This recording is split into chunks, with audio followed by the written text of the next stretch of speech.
SSC 27 আজকে তোমাদের জন্য একটা গাইডলাইন ভিডিও বানানো হচ্ছে।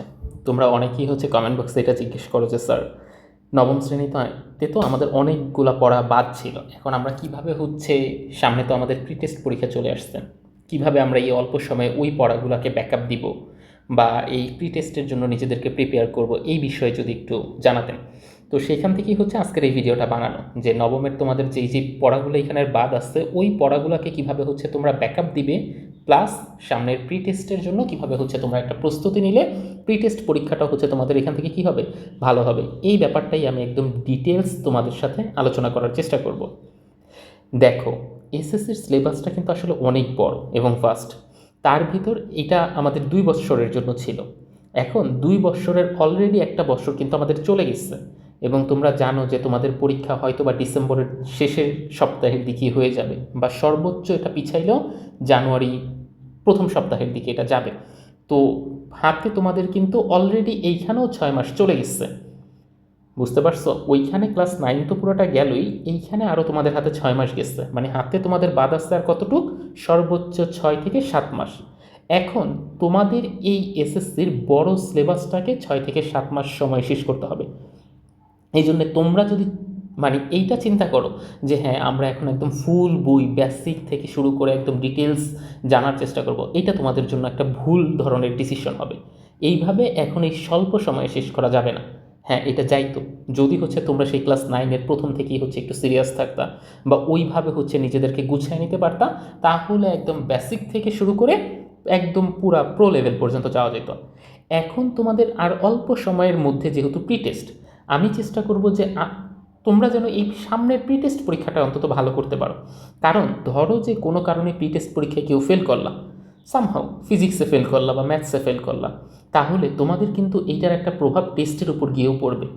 ওই সাবজেক্টটাতে তোমাদের কনফিডেন্সটা অনেকটাই লো থাকবে, এবং পরবর্তীতে কোনো কারণে আসলেই তো তোমরা দুর্বল, এই জন্যই তো ওই সাবজেক্টটাতে মূলত ফেল করছো। এখন পরবর্তীতে কোনো কারণে যদি গিয়ে তোমার ওই টেস্টে ওই একই সাবজেক্টে ফেল করো, তখন কিন্তু তোমাকে দেখা যাবে যে পরীক্ষায় বসতে স্কুল দিতে চাইবে না, পারমিশন দিতে চাইবে না।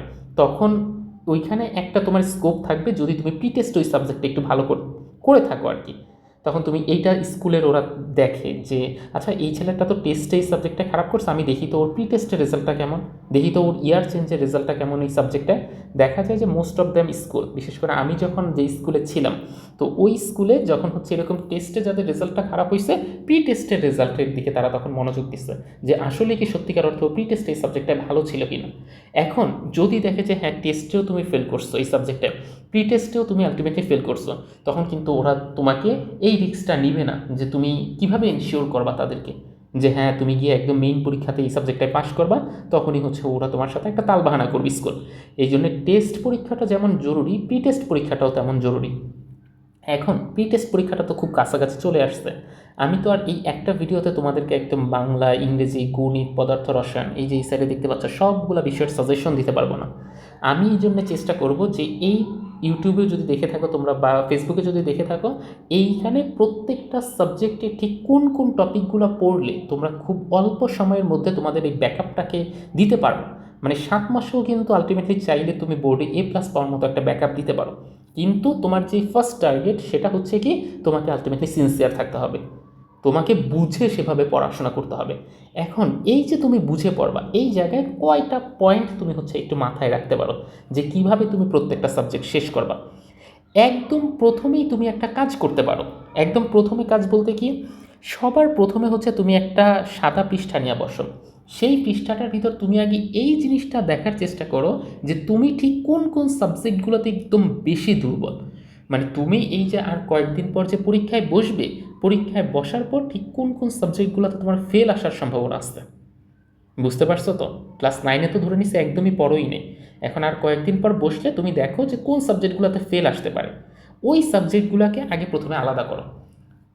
এবং এইখানে তুমি ক্যাটাগরাইজেশন এইভাবে করবা, মোট 3টা পার্টকে নিবা, যে আমি সবচেয়ে ভালো পারি কোন সাবজেক্টটা, সবচেয়ে ভালো পারি কোন সাবজেক্টটা, মাঝারি পারি কোন সাবজেক্টটা, আর সবচেয়ে কম পারি কোন সাবজেক্টটা।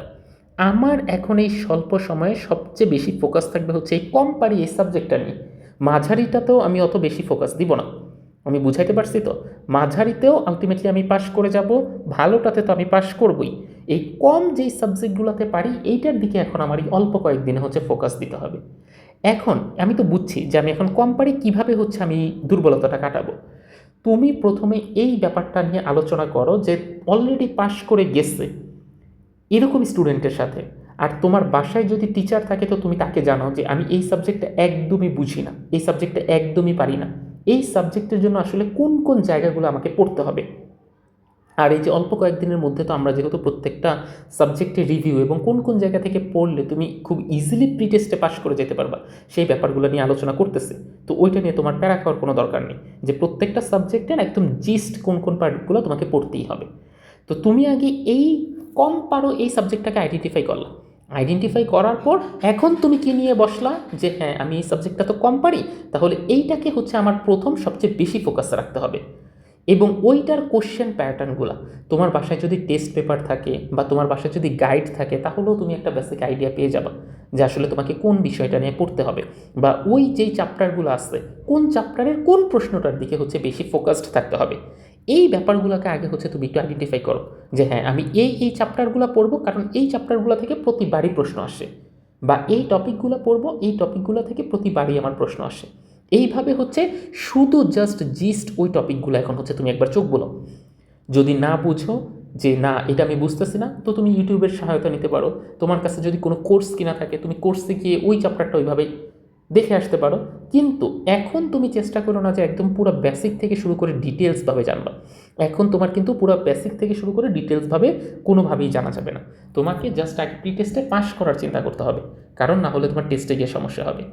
এখন ধরো যে তুমি এই প্রি টেস্ট পরীক্ষাটাকে কোনোভাবে সামাল দিয়ে ফেললা, প্রত্যেকটা সাবজেক্টেরই এরকমভাবে আগে যেই টপিকগুলো বেশি প্রশ্ন আসে এই টপিকগুলোকে আগে আইডেন্টিফাই করো। তুমি গাইড নিয়ে বসলেও দেখবা গাইডের প্রথম দিকে বা গাইডের একদম শেষের দিকেও 3 স্টার টপিক আসছে, 5 স্টার টপিক আছে, ওরা আলাদা করে দিচ্ছে। ওই টপিকগুলোর দিকে তুমি চাইলেও হচ্ছে ফোকাস দিতে পারো যে হ্যাঁ এই বিষয়গুলো সবচেয়ে বেশি ইম্পর্টেন্ট, ওরা ওইভাবেই জাজ করে দেয়। তো এইভাবে হচ্ছে তুমি আইডেন্টিফিকেশন পয়েন্টগুলো যখন পড়ছো ওই টপিকগুলো থেকেই গিয়ে থাকবে যে পরীক্ষার হলে প্রশ্ন আসে।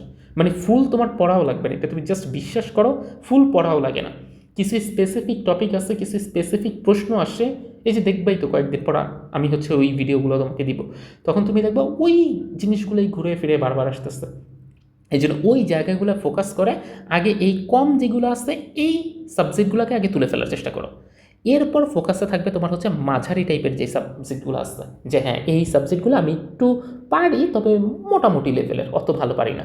তখন ওই সাবজেক্টগুলোকে আরেকবার রিভিশন দাও এর মধ্যে দিয়ে, এটাকে তো আর পড়া লাগবে না, এটাকে জাস্ট একবার রিভিশন দিয়ে ফেলো। আর ভালো সাবজেক্টগুলো তো ধরলাম যে এগুলো খুব ভালোই পারো এবং এগুলো সম্পূর্ণ আলাদা আসছে। এইভাবে যদি তুমি ক্যাটাগরাইজেশন করতে পারো তাহলেও কিন্তু তুমি একটা ব্যাকআপ পয়েন্ট পাইতেছো প্রি টেস্টে। এখন যে হ্যাঁ ভাই আমি তো হচ্ছে প্রি টেস্টে এইভাবে ব্যাকআপ দিলাম কিন্তু আমার মেইন পরীক্ষায় গিয়ে কী হবে। মেইন পরীক্ষার জন্য তোমার হাতে সময় আসছে, প্রি টেস্টের পর টেস্টে, প্রি টেস্ট তো একদম হচ্ছে ঘরের দরজার সামনে, এটাতে তো আর তুমি সেরকম বেশি সময় পাচ্ছ না, এখন জাস্ট পাশের চিন্তা। তারপরে হচ্ছে যখন প্রি টেস্টটা শেষ হবে সামনে টেস্ট থাকবে, ওই 2-3 মাসের মধ্যেও হচ্ছে তুমি নিজেকে গুছিয়ে নিতে পারবা যদি তুমি হচ্ছে সেইভাবে একজন মেন্টরকে ফলো করতে পারো, একজনের গাইডলাইনটা ফলো করতে পারো এবং ওইভাবে যদি সাবজেক্টগুলো অ্যানালাইসিস করে পড়তে পারো, দ্যাটস এনাফ টেস্টে পাস করার জন্য। পাস না, খুব ভালো রেজাল্ট করার জন্য হচ্ছে সেটাই না।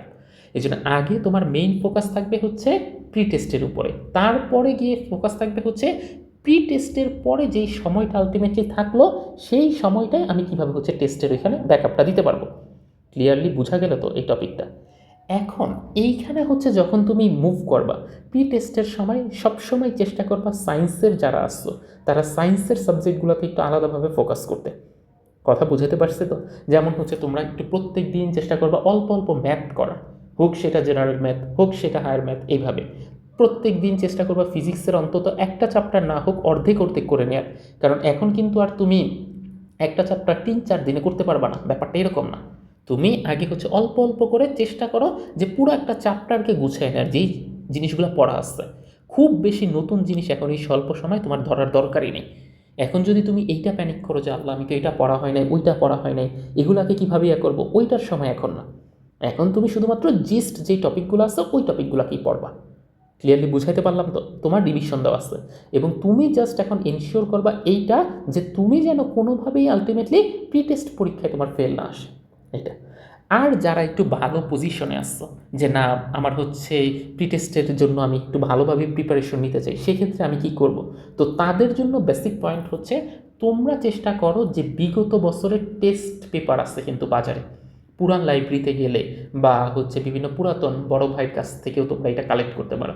কালেক্ট করে তোমাদের এইখানে যেই চ্যাপ্টারগুলো আছে যেই সাবজেক্টের ওই চ্যাপ্টারগুলোকে তোমরা হচ্ছে একটু ওই টেস্ট পেপারের প্রশ্নগুলো দেখার চেষ্টা করো। এবং টেস্ট পেপারের প্রশ্নগুলো দেখলেও তোমাদের দেখা যাবে যে ওই যে যার যেই জায়গাগুলোতে ছোটোখাটো দুর্বলতা আসছে ওই দুর্বলতাগুলো পুরোটা কেটে যাবে এবং ওই চ্যাপ্টারটাও পুরোটা আরেকবার ফুললি রিভিশন হবে। সাধারণত বিভিন্ন স্কুল কিন্তু তাদের টেস্টেই এই প্রশ্নগুলো কঠিন করে।